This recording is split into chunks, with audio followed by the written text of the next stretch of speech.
First item on the agenda, point of pride awards. Dr. Linda.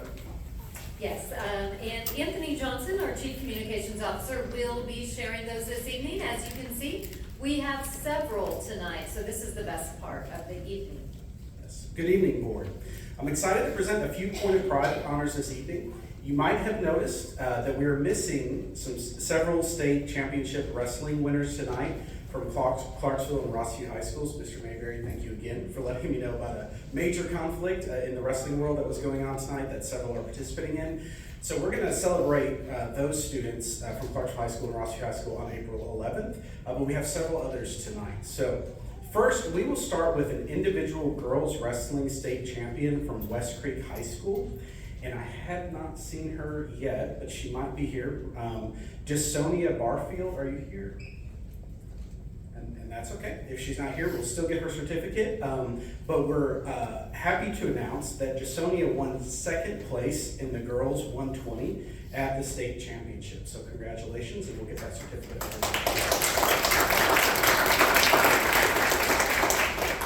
Next, we have two individual girls wrestling state champions from Montgomery Central High School. If I could have the coaches and Ms. Houston to please come forward, and then I will call up the students individually.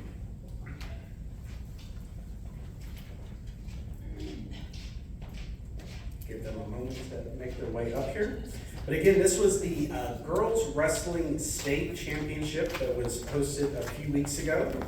And from Montgomery Central High School, we have two first place winners. So first, you all can kind of make your way right up here. If Audrey Lewandowski could please come forward. And Ms. Housen shared with me, she's a 9th grader, first place state champion. And she won, yes.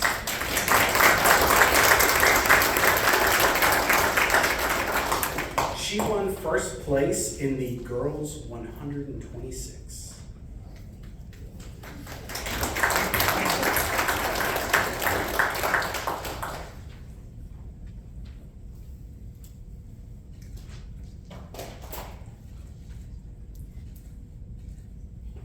All right, Ms. House and the coaches will remain up there. And next we have Genesis Gilmore. That's okay, because Genesis Gilmore still receives the honor of being first place in the girls 145 at the state championship. So congratulations to Genesis. And Ms. Houston, before you go too far, if you would remain up here because we have another big honor from your school. So finally, our last point of pride this evening is we're going to honor the Montgomery Central High School JROTC Leadership and Academic Bowl Championship Team. So if I could have Command Sergeant Major James Manning please come forward, along with cadets Daniel Buddy, and I just practiced their names with them, so I hope I get this right. Sean DeBean, Kalina Tao, Ethan Wynn, Ariana Boyd, and Emma Bierman. If you please make your way up front to share about this great honor.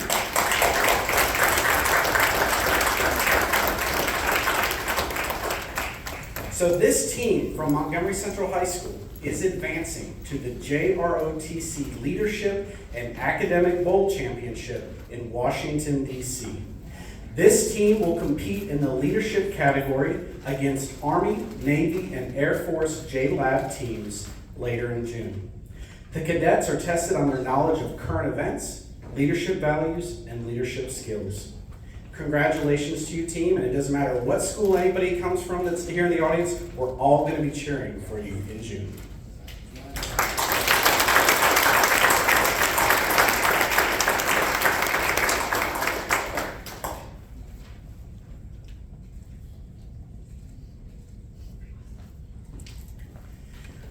All right, so lots of great honors this evening. That does conclude, but I look forward to in April, we'll have several more. Thank you.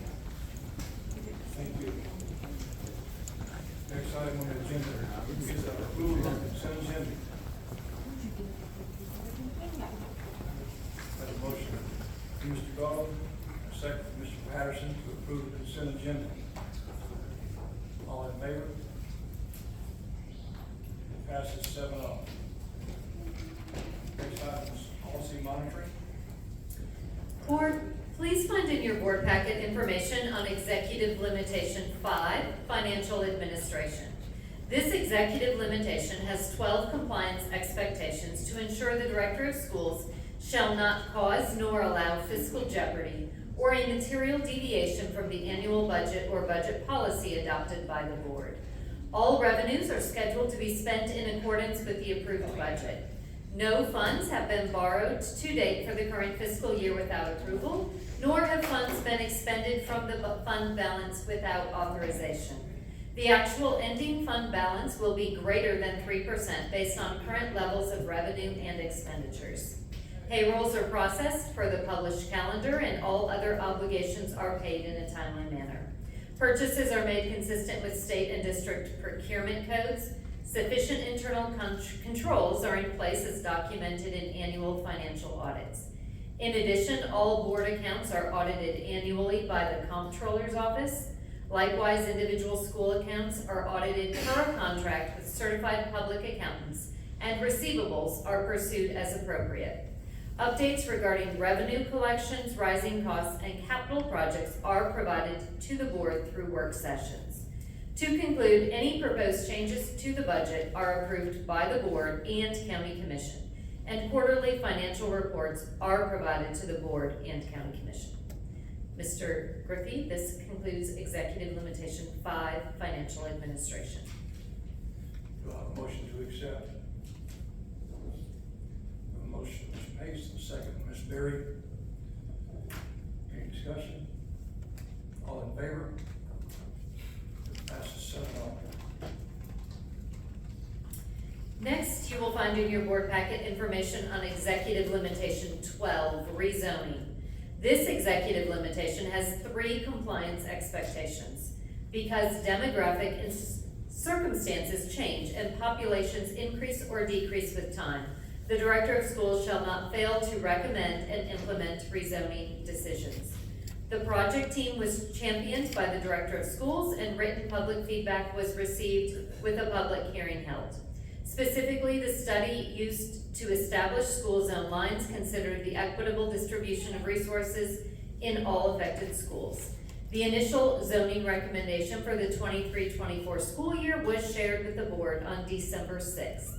The final recommendation to implement the plan and public hearing occurred on January 3rd and approved by the board January 17th, 2023.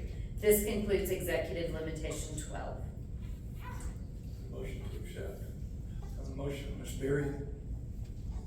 Second by Mr. Nelson to accept EL 12. Any discussion? All in favor? Passes 7-0.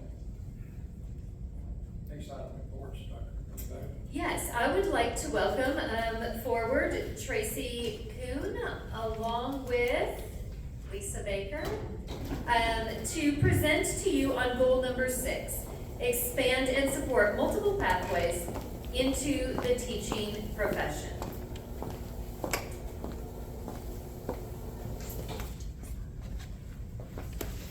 Good evening, I'm Lisa Baker, I'm Director of Federal Projects. I have with me Dr. Levita Radford and Tracy Kuhn. They are our educator pipeline facilitators, and together we comprise the Teacher Residency Pathway team. We're excited to be here to share our work with you today. Whoop. Sorry. You may or may not know that Clarksville-Montgomery County School System is truly a pioneer in the work with Grow Your Own, and we've received a lot of national recognition. And I'd like to share a brief video with you as an indicator of this recognition, so enjoy. This morning, we're learning about one potential solution to the nationwide teacher shortage. Tennessee has pioneered a teacher residency program where teaching candidates are able to work full-time in the classroom while pursuing their degree. Meg Oliver shows us how the first of its kind program is a win for future teachers and schools. All right, here we go. An hour north of Nashville, Tennessee at Kenwood Middle School.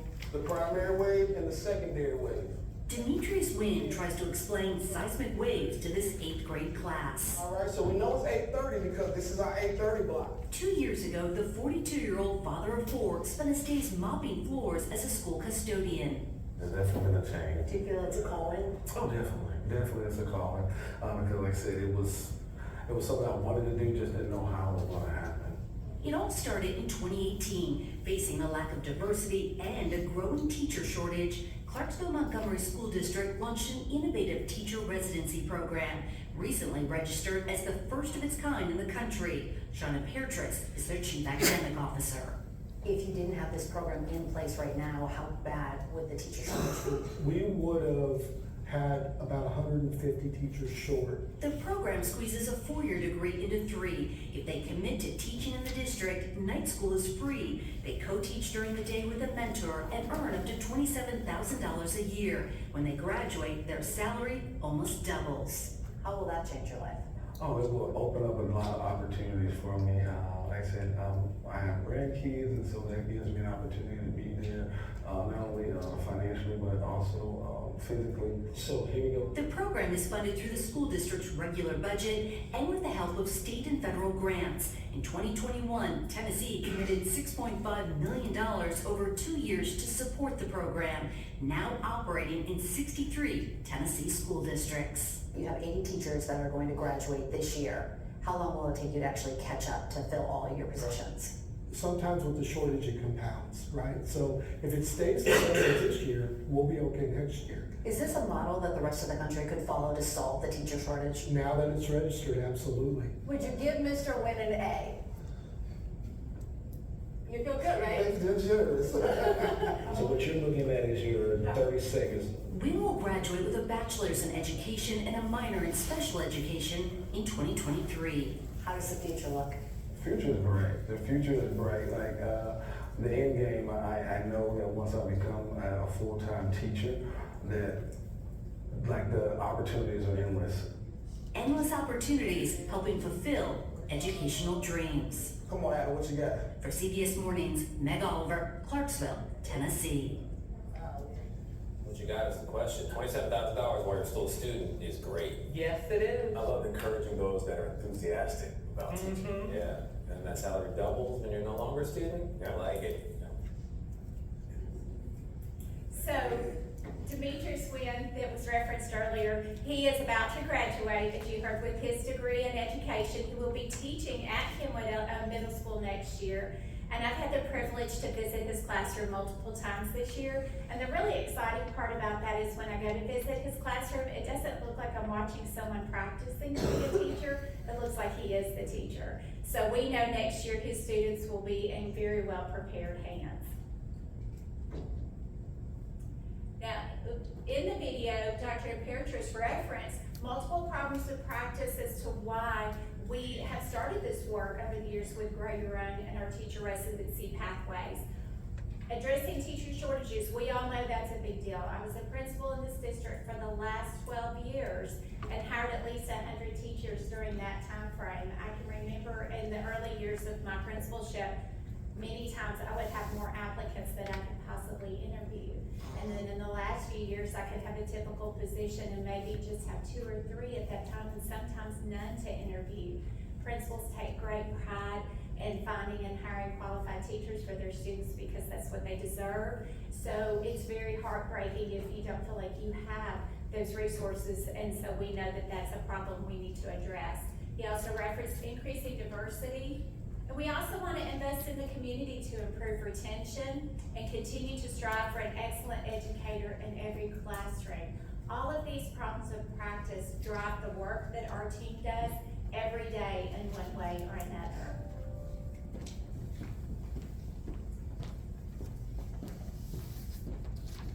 So here we look at our pathways to teaching. As you can see, there's 3 lined up here, but we typically have 5 groups of residents, or cohorts as we call them, going on at one time. So we have 5 different groups working towards either a 3-year accelerated bachelor's degree or a 1-year to etc., master's degree with the Lipscomb program. So 5 going on at one time, 3 are working towards their bachelor's degree, and 2 are working towards their master's degree. During this time, we also have 2 additional cohorts that are going on as teacher of record, but they're still working towards some of their coursework and their licensure pieces for the state of Tennessee. So as we do that, we see our demographics, and this is something that we look for every year. We are trying to increase diversity, but as you can see, the top 3 cohorts, it's just like the Army. We have so many acronyms in education. So the top 3 are the ones that are working towards a 3-year accelerated bachelor's degree. They are either in a middle school science, a middle school math, or an elementary pathway. Along with that, they will also get a special education endorsement as an interventionist. So they have 2 different ways to be in the classroom. The last 4 are ones that were working through Lipscomb University, getting their master's degree, either in middle school math, middle school English, or they're getting a degree in K through 5 education with a special education dual certification. The middle school residents are getting a dual certification in English language learners. So we're trying to cover as much as we can in the shortage areas that we need teachers. So we have finished our interviews and our applications for the coming up year, 2023. And these are just our projected demographics. This is kind of fluid because many times we have to go through the educational prep providers to make sure that all the residents that we selected can be admitted into their universities. So we're still waiting on this. These numbers could change just a little. And now I'll hand it over to Dr. Levita Radford. Good afternoon. This work is vast. There are so many moving pieces. The target is constantly changing, and we want to make sure that we hit the bullseye every single time. So in order to do that, we have to ensure that we collaborate both internally and externally. So on this slide, you'll see our internal departments that we collaborate with, including human resources, our curriculum and instruction department, and our communications department. All of that helps with our recruitment. It helps us to make sure that we're preparing our mentors, which we'll talk about a little bit later, and just ensures the fidelity to what we promise our residents as they go through the process. Our external candidates are our educational prep providers, and so we are constantly, on a daily basis, I'd say at least 3 to 4 times a week, emailing or on the phone, talking about individual residents as well as the resident cohorts as a whole to see how we can fill gaps, to see where needs are so that we can best serve them. Next we have our wraparound support. I could talk about that for the entire 20 minutes that we've been allotted. I won't do that. I'll just talk briefly that you see there are many levels of support that our residents receive. And one of our points of pride is that every resident recognizes that they have multi-layers of support throughout their time with us. They recognize that even those that are first-year teachers, they're still getting support. And so we're really, really just excited to be able to serve in that capacity and to give the levels of support to them that traditional pathway teachers may not be able to access. And so we've got our MCLs and our mentor teachers, our administrators in our building. They're boots on the ground. They're every day interacting with our residents. We have our educators and support staff in the school as well as the district level. Other teacher residents, they move together as a cohort, so they support one another. Of course, we have our team, our Lipscomb teacher residency liaisons, that is Jenna Winstead and Christopher Dial. They are not here this evening, but they do provide additional supports to the Lipscomb pathway residents that Tracy shared about. And then our level and curriculum directors, and we have recitation and tutoring specialists for those that need additional academic supports. And once you start work, we know that we have to continue to sustain and innovate the work. And so currently, we just recently found out, and we're excited, that middle EMTRs no longer have to take the content praxis. That's because of their content level expertise that they receive because they are math majors or they are English majors, or they are science majors. And so that was a new change that came from the State Department that we were really excited about. Praxis has been a point of focus for us to provide supports for our residents because it is a barrier, it's a challenge for some of them. It's difficult to come within 1 or 2 points of passing that assessment. And so we're constantly looking for ways that we can support them there. So we were excited about that legislation that passed. And that is for all math and science and ELA middle grades teachers, not just for our residents. So we hope that impacts our district positively in that area as well. We have monthly and quarterly professional development sessions with our MCLs at both the elementary and the middle school level. We actually have one with our middle school mentors tomorrow. And we focus on things that they need so that they can best support the residents in the classroom. This year we've been focusing on providing effective feedback, what that looks like, how to give that feedback and how the residents can take it and use it for their growth. And so we've spent a lot of time on that this year. And then you see a chart here. We're really, really excited because this chart just simply displays that 80 to 96% of our residents were either meeting or exceeding all expectations on their competencies by mid-year. And so we're excited to see what the end of the year looks like. We have a feedback tracker where we get feedback from the mentors. The resident also gets that feedback. We've been tracking that data to make sure that we're not having any missed opportunities of growth there. All right, I'll turn it back over to Lisa Baker. Thank you. So as we are part of this apprenticeship model, this requires a strong collaboration and partnership among many groups. This is the Tennessee Department of Labor and Workforce Essentials locally, our school district, our universities that we work with, Austin Peay, Nashville State, Lipscomb University, as well as the Tennessee Department of Education. And recently, the Tennessee Department of Labor contributed or allocated 10% of their funds to the Grow Your Own program, which shows a commitment to this valuable and necessary work. And the Tennessee Grow Your Own Playbook has everything you could possibly want to know about starting up your own Grow Your Own program or apprenticeship model. And it has indicated 5 apprenticeship components that are required in this model. And the business involvement piece for us is us. Our school system provides the employment for our teacher residents who are apprentices. And during that time, as they're employed, they're getting structured on-the-job training. They are paired with a highly qualified mentor during their apprenticeship. They spend a significant amount of time throughout the residency with that mentor to get modeling, planning, practicing, feedback, all of those things they need to be prepared to be teachers. And I can promise you, the time that they get with this structured on-the-job training far exceeds any possible on-the-job training they could get as a student teacher in a traditional pathway. So during the day they're at work, they're getting that on-the-job training. They're also getting their related instruction through their university coursework. They're taking these courses in the evenings. They're taking them in breaks and during the summer.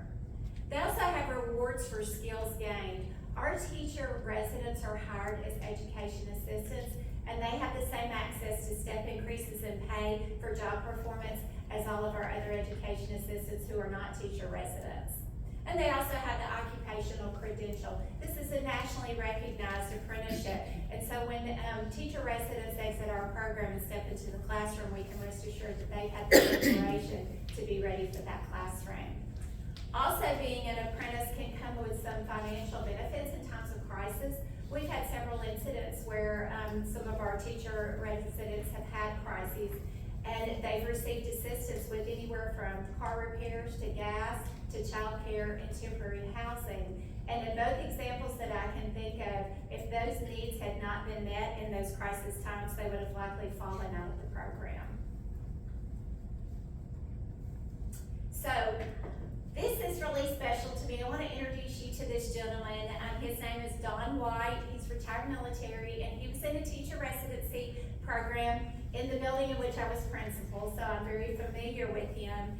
And this year he has been teaching math at Northeast Middle School very successfully, And I asked him recently, since he almost has a full year under his belt, if he'd just share with me a few thoughts of how the teacher residency pathway helped him prepare to be a teacher.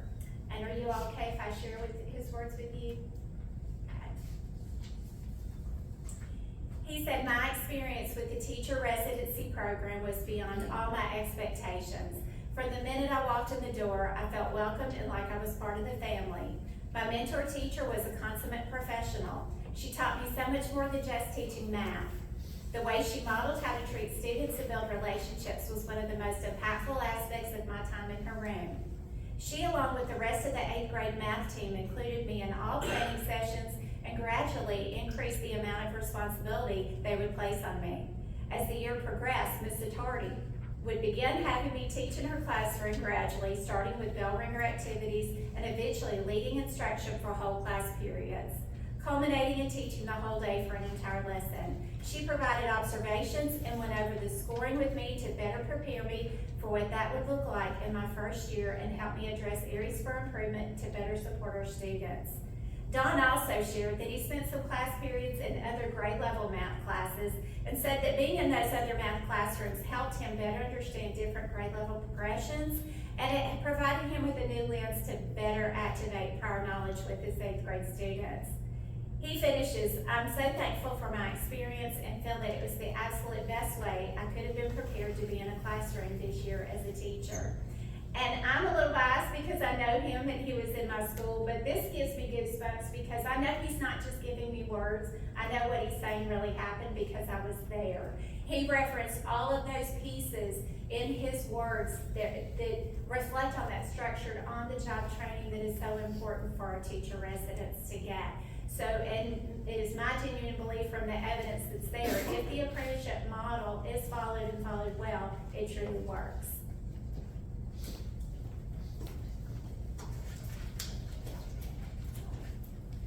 So this is an exciting piece for us because we have had a group graduate. This is our graduates of last May from the Lipscomb University with a kindergarten through 5th grade master's degree in special education dual certification.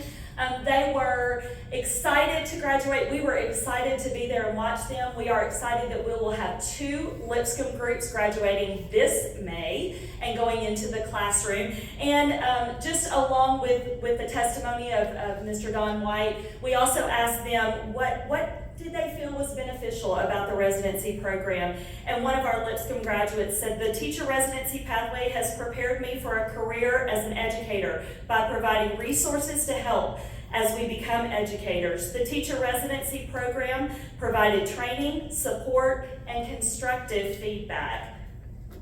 And then this was our first 3-year graduating group from Austin Peay State University. They earned a bachelor's degree in kindergarten through 5th grade and a special education endorsement. And again, we just asked them some of their things that they thought were beneficial to the program. And one said, being in the classroom daily for 3 years helped me know what to expect. It also showed me several teachers' ways of classroom management versus just a college classroom with theories. And another said that a benefit was being able to learn from an experienced teacher or mentor in a classroom setting. Also, being able to have a cohort that supports you and helps you when needed, whether it's emotional or educational support. And we could tell you story after story of how they work together to build each other up and encourage one another. We feel very strongly about that cohort model because we do see them grow in their coursework, and then they have supports in place now from 20, 30, 40 other cohort members that they will rely on for the rest of their career. And now we'll have Levita finish this up. So with residents rolling off and becoming teachers of record, of course we want to continue our work. And so we recently interviewed 151 applicants. We actually had over 180 apply, but sometimes when you get through the interview process, some people decide they change their mind, life happens, and things of that nature. So we interviewed 151 applicants. That's very important to us because we don't want to discount someone perhaps because of a semester of something happened in their life, looking at their GPA and things like that. And so we interview everyone. We want to hear their heart and their passion for students.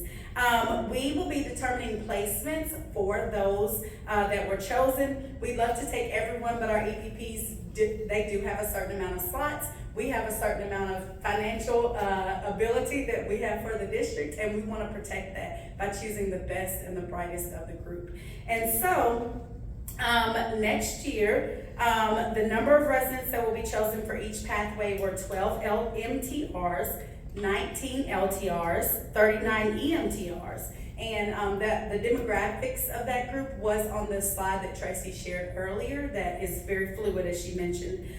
We have lots of internal applicants this year and candidates, and we're excited about that. We'll be working on resident placements to get them in their educational assistant positions, whether that be transitioning from the school that they're in currently, or if they are not currently in the district, getting them ready to become employees of CMCSS. We'll be finalizing or analyzing our teacher competency feedback data for the year that I spoke about earlier, and continuing to seek out those practice support so that we can get every last candidate to the finish line. Thank you. Thank you for your report.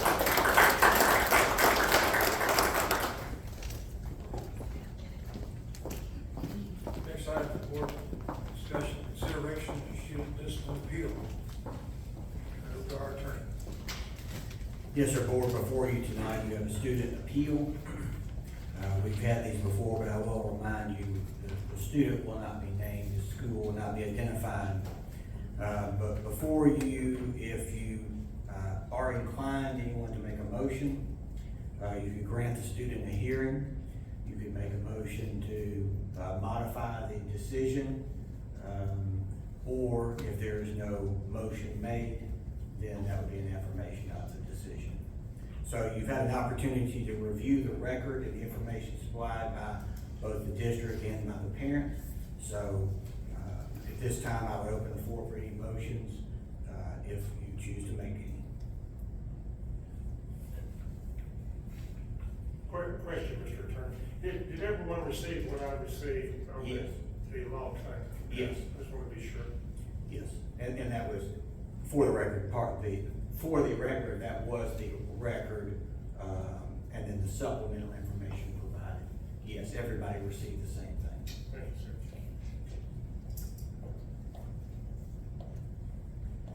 There are no motions, so we will move on to matters affirmed. Next item, Washington County Employee Insurance Trust bylaw. Yes, I would like to ask Chief Human Resource Officer Janine Johnson. She is going to share the latest information related to the insurance trust. Good evening, Director and board members. You will see before you an Appendix A. This is an appendix from the Insurance Trust bylaws, and we are updating this because we will be opening up Kirkwood High this fall, so we do have an additional campus. And so as representatives on the trust board, we do have 17 total board members. 4 of them are from the county government, 3 are administrators, 2 are from classified, and 8 are from our certified employees. So this appendix is basically updating that we will have the additional feeder school, and it is broken up in that way. Any questions? Okay, thank you.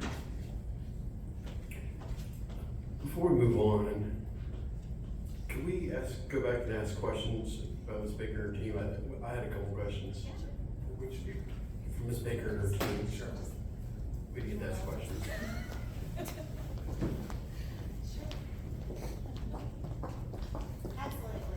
Hi, Ms. Baker. Hi. Ms. Baker was my oldest April middle school principal. My oldest daughter. No, my oldest daughter. She's at Clarksville High School now. Yeah. What's the capacity that we could have for this program as we continue to scale in the future, do you think? And so, Dr. Peretz, I don't know if you want to help us, but we currently have, 160 in place at this time. When you include those, we try to add 80 every year to replace those that come out. Now, as far as plans for increasing those numbers, I don't know that we're there quite yet. I think what's important is to realize is they still have to meet, each candidate has to meet university requirements and community college requirements. So nobody's getting a break on entrance. Sometimes we have candidates that have to take some lab classes, like at National State, but other candidates that went to get an associate degree in teaching and move on would have the same opportunity. So we haven't really maximized our capacity at this point. I think it's important that we continue to focus on, the shortage and diversity, investing in our community, but also putting the best candidates in front of our mentor teachers, our principals, and our students most of all.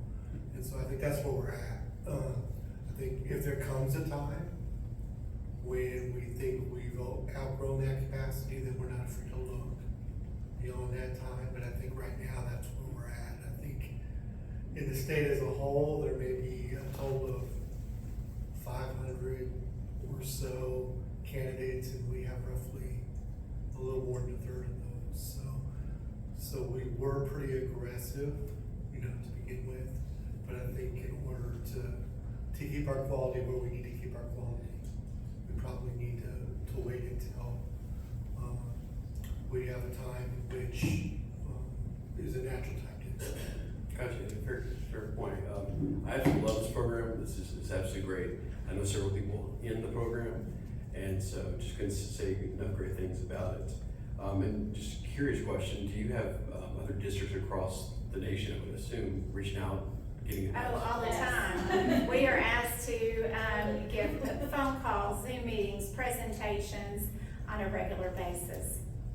I couldn't tell you how many, but there's not many days that go by where we don't get a request for information or a call or a meeting. It's ongoing interest. Yes, I had a call this morning from Chattanooga asking about our program in particular, and please reach out to your own district because you are doing programs as well. So I think ours has gotten a lot of attention, but also we had a request from Texas today to help someone with some research and starting a program there. So we are fielding those calls and things a lot. It's amazing. Sure, Mr. Garland, go ahead. As a member of TSBA, the Tennessee School Board Association, the 95 counties across Tennessee, they are very happy that CMCSS, under the leadership of Dr. Peretz, actually put this into place. This is a program that is second to none, and I know, I just feel it in my heart that it's something that the nation is going to benefit from. And so the bottom line is that you guys do a great job. Dr. Peretz, thank you for your vision. And thank all of the leadership, teachers, the staff, for your work in making this happen for our community. It definitely takes a village. Everybody in this district plays a role, and we are committed to growing and improving and making this the best it could possibly be. So we appreciate that. Dr. Peretz, could you speak briefly to how this program is spreading like wildfire throughout the nation? Well, I think the apprenticeship provided opportunities, funding opportunities for districts to explore these options. But again, I get a little embarrassed when my name's mentioned because, like Dr. Baker said, everybody contributes to this work. We started the work some 4 years ago when the State Department started providing Grow Your Own grants, 2-year grants. It ranged from one educator provider, Austin P, and one district, Clarksville, Montgomery County, to some 63 districts within 2 years. So there has been growth. I think it's steady growth, but it's also important to understand this isn't a silver bullet. I mean, the teacher shortage is real. This wasn't started initially for the teacher shortage. It was started for diversity. And a lot of work has gone on at the State Department. When Dr. G. Luna Feder was at the State Department, she helped us get to that apprenticeship piece with them being a sponsor. So a lot of people have poured a lot of time, effort, and passion into the work. It is hard work, it's day-to-day work, you have to have a committed team to do the work. So very proud of the team and the district and the board for wanting to invest in their community to help solve a complex problem. Any other comments or questions? Again, thank you. We got off agenda just a little bit there, but it was okay. It was some good comments. We need to finish up on the Clarksville County Employee Insurance Trust bylaws appendix A. We didn't take any action on that. I need a motion to accept that change in those bylaws. Motion from Mr. Garland. Second from Mr. Berry. Any discussion on that? All in favor? That would pass 7. I see your hand. That would pass 7-0. Next item. Comments. Comments by our forthcoming school liaison officer.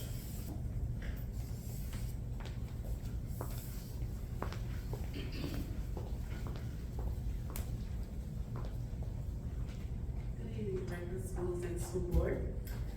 Greetings from Fort Campbell Garrison. My name is Karen Watkins-Juve, and I'm one of the school liaison officers.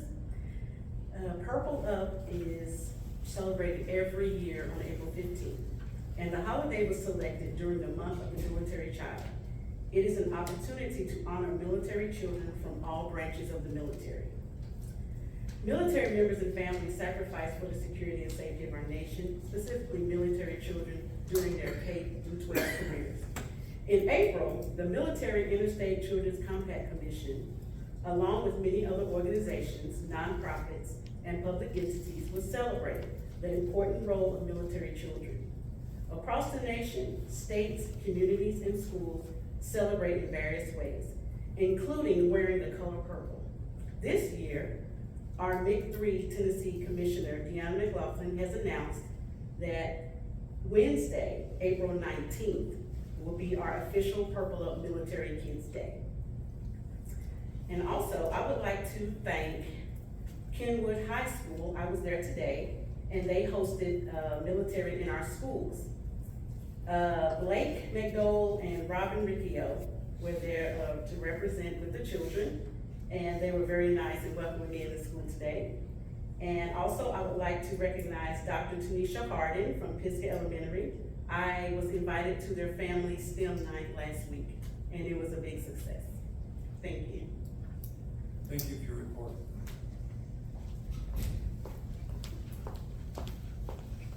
Take what I got out of there, we all need to find something purple to wear. Because we certainly want everyone to know we support our military children. Next, CEA representative.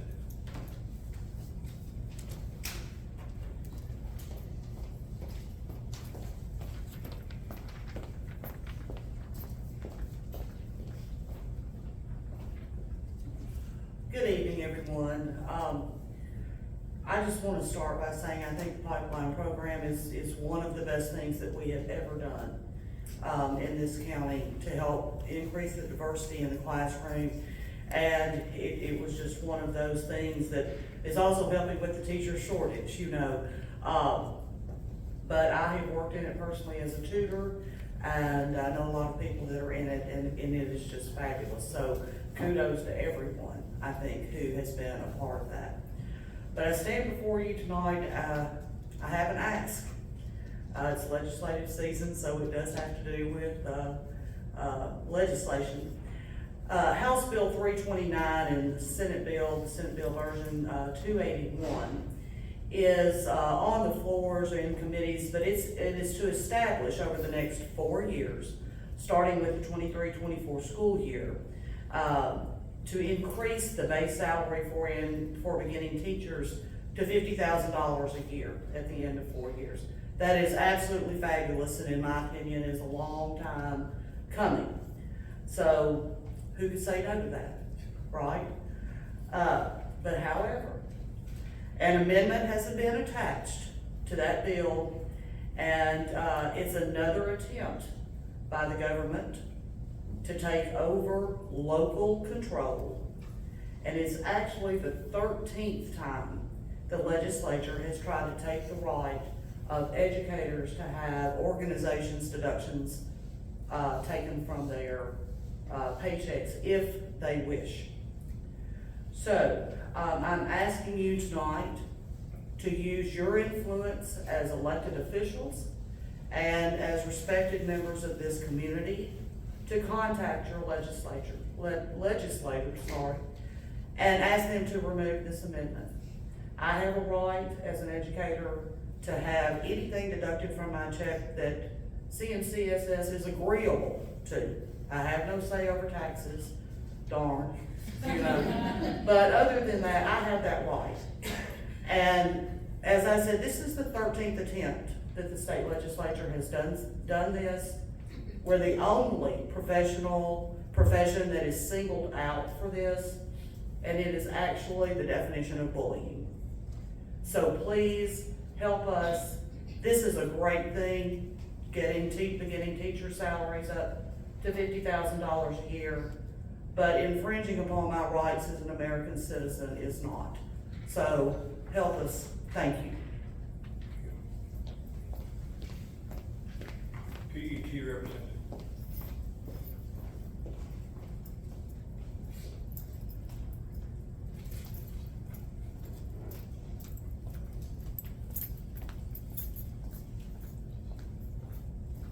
Good evening, board. I know you're surprised I don't have my usual notebook with me, but this is my notebook. I'm trying to be tech savvy. So I just want you to, I would like to applaud the Grow Your Own, because Moore Magnet has certainly been a recipient of that program over the last few years, and we've enjoyed the success of it with those teachers in training, teachers in residence becoming our teachers at Moore Magnet. Fabulous teachers. We have a first-year teacher, fourth grade inclusion, that I'm working with right now, and you would have thought she would have been teaching for 10 years because she had that experience over those 3 years to apply to just moving into the classroom. The transition from TR to teacher was just apparently seamless. So there is such merit in this Grow Your Own program. And also, just wanted to say that the number of applicants that are being added to this program, 151 applicants. Do you remember that number I gave you a few months ago to go out, sit at the Warriors table, talk to those teachers? It was 317, but now let's do some math. If we add 151 to that 317, your numbers have just gone up. So your conversations have just become more. But the most important thing I got out of the presentation tonight was the on-the-job training, the structured building and modeling relationships. It starts with you. Building and modeling relationships, getting out there and talking to those teachers, asking what they need, what you can do to help them. So just remember, every year, that number of conversations that you need to have with those teachers is increasing. Thank you.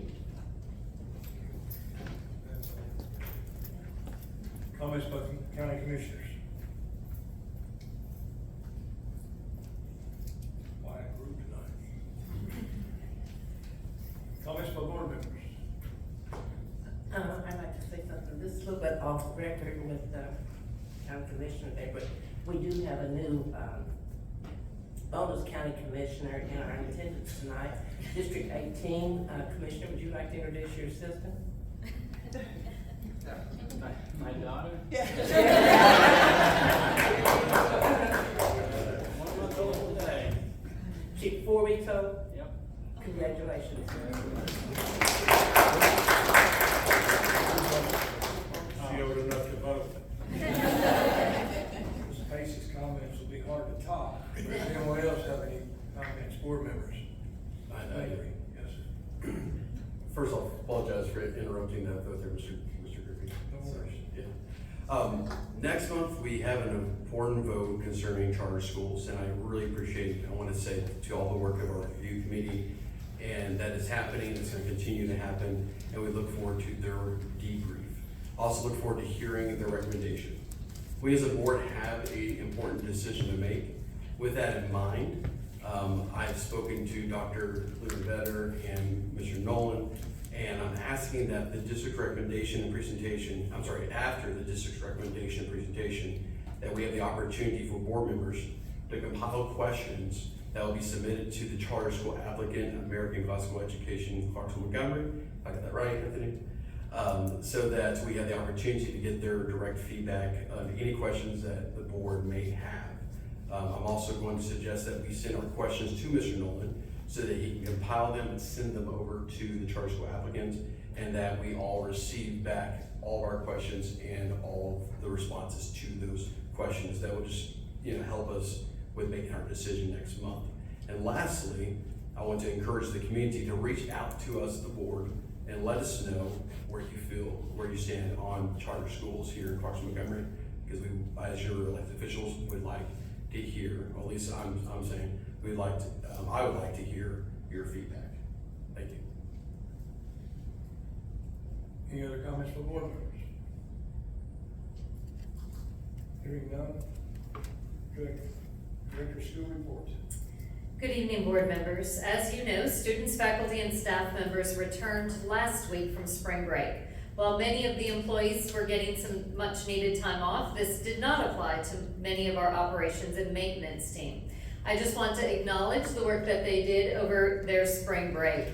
CMCSS alone had 22 downed trees on our campuses, 23 buildings with roof and shingle damage, 9 buildings with siding damage, 7 electrical systems, fire alarms, and HVAC units damaged, 12 schools with food product losses due to power outages, and 1 school bus that was struck by a fallen tree. So thank you to those teams who are spending that time getting everything in shape so it was ready for our students upon their return. I would also like to recognize, last night got to spend a little bit of time at the girls flag football that kicked off at our high schools. It was amazing to see some of that and the atmosphere that was occurring, and it was a great opportunity for these female athletes. And lastly, on a final note, I feel like it's a little like Groundhog's Day saying this, but we are hopeful that we will be installing the final equipment for videoing for our board meetings. We do have the shipment date of the last equipment that is saying April 6th. So keep your fingers crossed, and hopefully we will have that in soon. Mr. Griffey, this concludes my remarks for this evening. Appreciate everyone coming. Meeting's adjourned.